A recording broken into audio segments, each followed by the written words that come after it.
Okay. మరి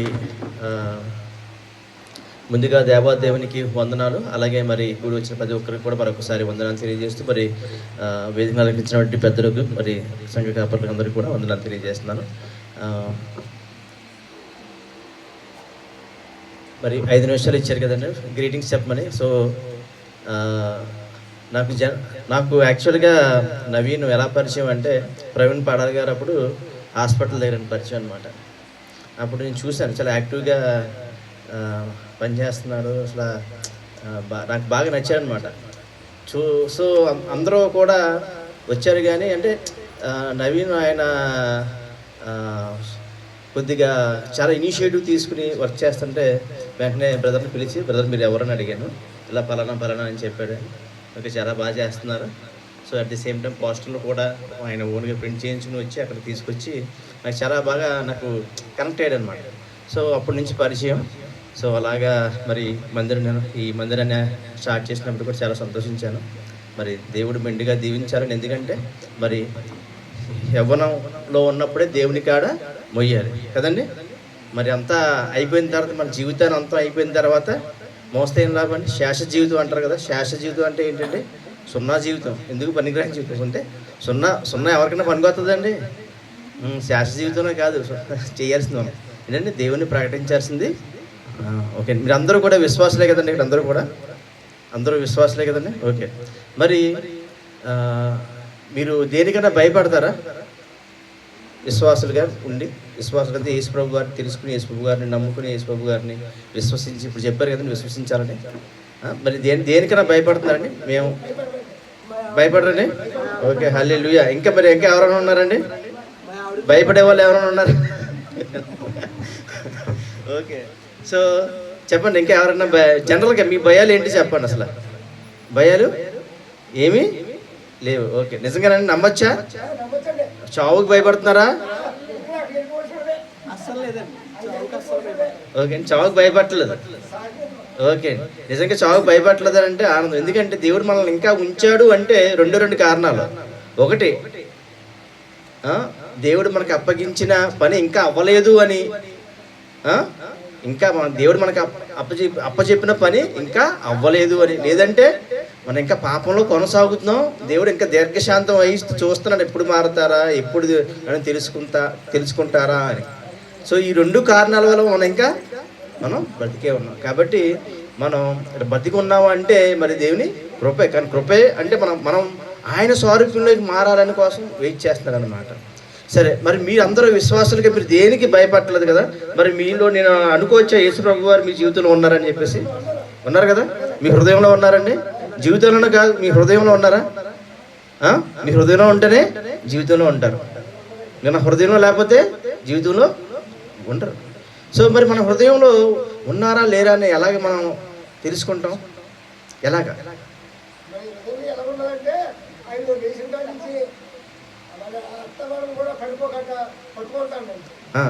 అంటే okay అండి, ఆశీర్వాదాలు ఇస్తున్నాడు. ఓకే, సో అంటే మనం ఎలా తెలుసుకోవాలి అంటే దేవుడు మనతో మాట్లాడడం అంటే కనెక్షన్ మనకు తెలుస్తుందండి. దేవుడు మనతో మాట్లాడతాడు, మనకు అర్థమైపోతుంది. ఈరోజున క్రైస్తవ్యం ప్రపంచం 2000 సంవత్సరాల తర్వాత కూడా ఇంకా ఎంతోమంది నాశనం చేద్దామని, ఈ గ్రంథాన్ని కూడా నాశనం చేద్దామని, క్రైస్తవులు నాశనం చేద్దామని అన్న వాళ్ళు అందరూ కూడా మారిపోయి యేసుప్రభుని తెలుసుకుని, యేసుప్రభుని నమ్ముకుని. అంటే దీంట్లో ఏముందండి? జీవం ఉంది, జీవపు వాక్యం ఉంది. మరి ఇది ఎంతోమందిని వెలిగిస్తుంది, జీవింపజేస్తుంది కదా. సో మరి మనలో మరి యేసుప్రభు వారు ఉన్నారా లేరా అని మనం రోజు కూడా ఏం చేయాలంటే పరీక్ష చేసుకోవాలి. ఎందుకంటే మనం ఎక్కడ జీవిస్తున్నామంటే ఈ యొక్క లోక పాపములో మనం జీవిస్తున్నాం కనుక ఎంతో కొంత మనకి కల్మషం కొద్దిగా మనకి అంటుకుంటుంది. లేదంటే అలాంటి ఆలోచనలు వస్తాయి. ఎందుకంటే దేవుడు ఏం చెప్తున్నాడు? నీతిమంతుడు ఎవ్వరూ నీతిమంతుడు లేడు. మనం చెప్పుకుంటాం అంతే మనం నీతిమంతులని, కానీ ఎవ్వరూ లేరు. కాబట్టి మనం రోజు పరీక్ష చేసుకోవాలి. పొద్దున్న లేచినప్పుడు ప్రార్థనలోని, రాత్రి పడుకునే ముందు ప్రార్థనలోని, దేవా ఇంకా నాలో ఏమన్నా ఉంటే కడుక్కోవాలా అని మరి మనం ప్రార్థన చేసుకోవాలి. సో మనం ఎప్పుడు కూడా ఎలా టెస్ట్ చేసుకోవాలంటే, ఫర్ ఎగ్జాంపుల్ ఇప్పుడు ఈ బాటిల్ ఉంది కదండి, ఈ బాటిల్ ఉంది కదండి, ఇది ఖాళీ బాటిల్ కదండి. ఈ ఖాళీ బాటిల్లో నేను మట్టి నీరు వేసాను అనుకోండి, ఏమవుతుంది? మట్టి నీరు వేస్తే మీకు ఎలా కనబడుతుంది?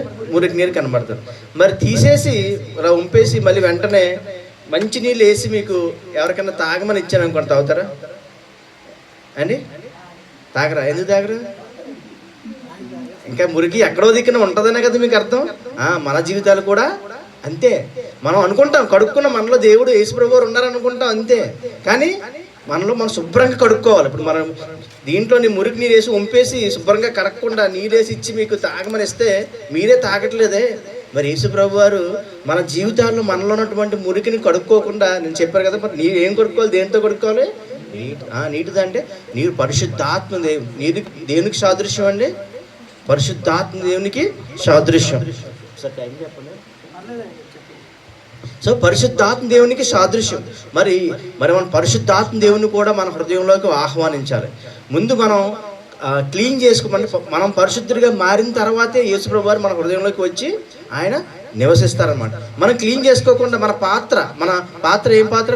మన హృదయం అనేటువంటి ఒక పాత్ర క్లీన్ చేసుకోకుండా మనం యేసుప్రభువు వారిని వచ్చి, లేదంటే పరిశుద్ధాత్మ దేవుడు మనలోకి సాహసించకుండా దేవుడు మనతో మాట్లాడతాడా? మన ప్రార్థనలకు ఆన్సర్ చేస్తాడా? మనల్ని ఆశీర్వదిస్తాడా?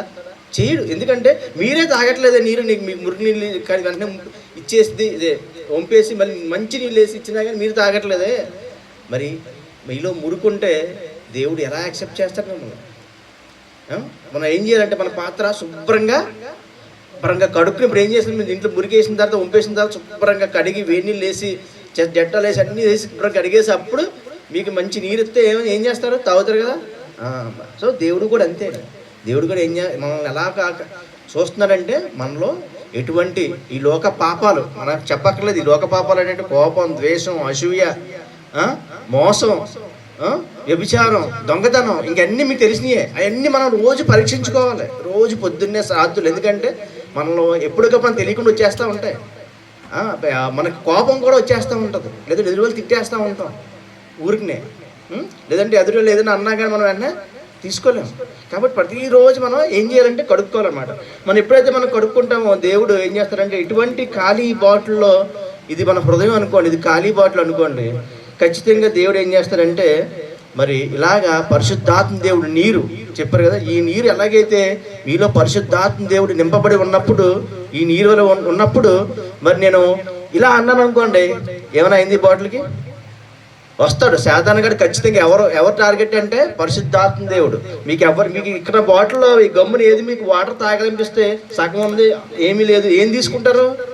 ఫుల్ ఉన్నది తీసుకుంటారు. శాతాన్ గడు కూడా కావాల్సింది ఏంటంటే, మీలో ఇంత నీట్గా చక్కగా ఉన్నది దేవునికి ఉపయోగపడే పాత్రగా ఉన్నప్పుడు మిమ్మల్ని పాడు చేయాలని మీ దగ్గరికి ఖచ్చితంగా వస్తాడు. మీ హృదయం ఎప్పుడైతే ఇలా నింపబడి ఉన్నప్పుడు ఖచ్చితంగా ఏంటండి వస్తాడు. ఖచ్చితంగా సాతాను అనేవాడు వాడి యొక్క పనే అది.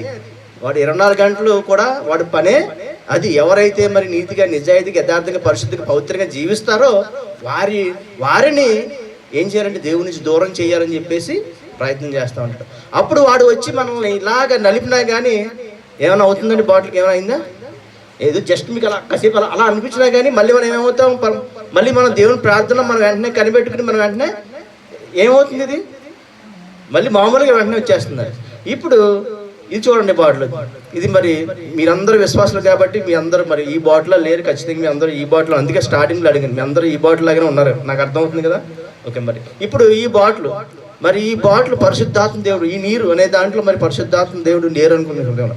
ఇప్పుడు శాతాన్ గాడు వచ్చాడు. ఏమయ్యాడండి? ఏమైంది? సొట్టడిపోయింది అండి. ఏమవుతుందంటే మన జీవితాలను కూడా ఇలా నలిపేస్తున్నారు అనమాట. మన జీవితాలను కూడా ఇలా కృంగతీసేస్తూ ఉంటాడు. మన జీవితాలను కూడా నాశనం చేసేస్తూ ఉంటాడు. ఒకసారి నాశనం చేసిన తర్వాత మళ్ళీ మన దగ్గర రాడు. ఎందుకంటే మనకి నాశనంలోనే ఉంటాం. ఆడి పని ఏంటంటే మంచిగా ఉన్నది ఎవరో చూస్తారు. ఇప్పుడు మీలో చాలామంది సగం ఆదివారం మాటలు చర్చికి వస్తారు, మళ్ళీ మర్చిపోయి ఇలా దులిపేసుకుని మళ్ళీ లోకంలోకి కలిసిపోతూ ఉంటారు. సో అలాంటి వాళ్ళందరూ కూడా ఎలా ఉంటారంటే దీంట్లో సగం ఉన్న వాళ్ళు అనమాట. ఏంటండి?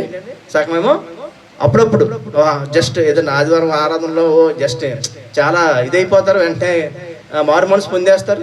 మళ్ళీ కొన్నాళ్ళు అయ్యేటప్పటికి మళ్ళీ ఇది అవుతుంది. అప్పుడు శాతానం కూడా వచ్చినప్పుడు ఏమవుతుంది మీ జీవితం? ఇప్పుడు ఏమైందండి? ఇది కూడా పడిందా లేదా? సో అంటే మన జీవితం ఎప్పుడు కూడా పరిశుద్ధాత్మ దేవునితో మనం ఈ నీరు వలన మనం నింపుకున్నప్పుడు పరిశుద్ధాత్మ దేవుడు ఎప్పుడు కూడా మనల్ని మనం ఎప్పుడూ కూడా ఏం చేయాలంటే ఆయనతో నింపుకోవాలి, కడగబడాలి. మనం ఎప్పుడు మనం చెక్ చేసుకుంటూ ఉండాలి. కాబట్టి మనం ఎప్పుడూ కూడా ప్రార్థన మనకి మన చేయాల్సింది ఏంటంటే ప్రార్థన కంటే ముఖ్యం వాక్యం. అంటే మీరు చదువుకున్న వాళ్ళు అయితే కనుక రోజు బైబిల్ చదివి దేవునితో మనం ఆయన యొక్క అర్థం చేసుకోవాలి. దేవుడు ఇచ్చినటువంటి గొప్ప అది దైవ గ్రంథాన్ని, అది ఆయన యొక్క ప్రేమ, దాన్ని ఏమంటారంటే ప్రేమ లేఖ అన్నమాట. దేవుని తెలిసినటువంటి ఒక గొప్ప ప్రేమ లేఖ అది.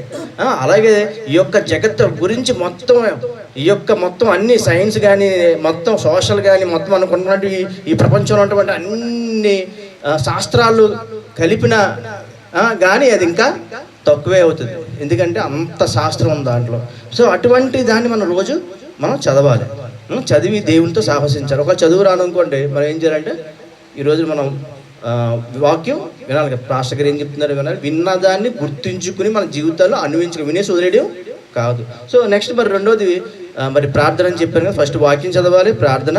మరి మూడోది పరిశుద్ధంగా ఉండాలి. మనం పరిశుద్ధంగా ఉంటేనే మన దేవుడు యాక్సెప్ట్ చేస్తాం. ఎంత చెప్పాను కదా, మనం నీరు మరి చక్కగా మంచిగా ఉన్నప్పుడు మనం తాగడానికి ఇష్టపడతాం. మనం పరిశుద్ధంగా పవిత్రంగా ఉన్నప్పుడే దేవుడు కూడా మనతో సహవసించడానికి, మనతో మాట్లాడడానికి, మనల్ని ఆశీర్వదించడానికి ఇష్టపడతారు. సో అందుకే మీరు జనరల్గా బైబిల్ని పరిశీలిస్తే కనుక లాస్ట్ వచనం ఏంటి చెప్పండి? లాస్ట్ గ్రంథం ఏంటి? ఈ యొక్క పరిశుద్ధ గ్రంథం ఉన్నటువంటి లాస్ట్ వచనం ప్రకటన గ్రంథం ఉన్నటువంటి లాస్ట్ వచనం ఏంటి చెప్పండి? ఒక జీవిత ఖైదీని ఊరేస్తున్నప్పుడు నీ లాస్ట్ కోరిక ఏంటని అడుగుతారు కదా. నాకు ఇది లడ్డు కావాలంటాడు, ఎది కావాలంటాడు, రకరకాలుగా చెప్తారు. అంటే లాస్ట్ కోరిక ఎందుకంత ప్రాముఖ్యం అంటే ఇంకదే చివర, అంటే ఇంకా అది లాస్ట్ ఎండింగ్లో ఎప్పుడు కూడా చాలా ఇంపార్టెంట్ది రాస్తారు. అది కాదు ఏమన్నా మళ్ళీ చదవండి. ప్రభు అయిన యేసు క్రీస్తు వారి కృప పరిశుద్ధులకు తోడై ఉండి. ఎవరికి తోడై ఉంటుందండి? ఎవరికి తోడై ఉంటుంది? ఆయన కృప ఆయన కృప మనం పొందుకోవాలంటే ఎవరు? పరిశుద్ధులు. మరి లాస్ట్గా వచ్చిన అది రాశారంటే అది ఎంత ఇంపార్టెంటో అర్థం చేసుకోండి. విందా చెప్పినట్టు ఎగ్జాంపుల్లో ఒక ఊరి వేస్తున్న వాడిని లాస్ట్ కోరిక ఏంటని అడిగితే ఖచ్చితంగా వాడికి కావాల్సింది ఇంపార్టెంట్ ఆలోచన మంచి చెప్తారు. అలాగే మనం జీవితంలో మీరు లాస్ట్ ఇంకా మీరు ఇదే లాస్ట్ మీకు చివరిది ఏంటని అడిగితే కానీ ఏం కావాలని అడిగితే కనుక మనం ఏం చేస్తాం? మనకి అత్యవసరమైనదే కోరుకుంటాం. అలాగే దేవుడు కూడా మనకు అత్యవసరమైన విషయం లాస్ట్లో ఏం రాయించారంటే మనం పరిశుద్ధంగా జీవించాలి. కాబట్టి మనం ఏం చేయాలంటే మూడోదిగా పరిశుద్ధంగా ఉండాలి. మరి నాలుగోదిగా సహవాసం కలిగి ఉండాలి. సహవాసం అంటే పరిశుద్ధ సహవాసం, అంతేకాని లోకానుసారం సహవాసం కాదు. ఎందుకంటే జోగి రాసుకుంటే బూడిదే రాలుతుందని. మళ్ళీ అందులో ఒకరు జోగి ఉండి ఇంకొకరు వేరేగా ఉన్నా వీళ్ళు వారు అవుతారని. కాబట్టి మనం ఎప్పుడు కూడా ఎవరితో సహవసించాలి? మనం దేవుడు సహవసించాలి. అలాగే ఎదుటి వారిని కూడా ప్రేమించి వారిని కూడా మనం దేవుని ప్రేమ చూపించి వారిని కూడా మరి వాళ్ళకి నిత్య జీవితాన్ని ప్రసాదించేటువంటి ఇటువంటి గొప్ప దేవుని వాక్యాన్ని వాళ్ళకి కూడా చెప్పాలి. అందుకే సహవాసం అందుకే ఇంపార్టెంట్ అన్నమాట. ఓకే అండి. మరి ఈ సమయాన్ని ఇచ్చినటువంటి మరి దేవాది దేవునికి, అలాగే మరి నవీన్ గారికి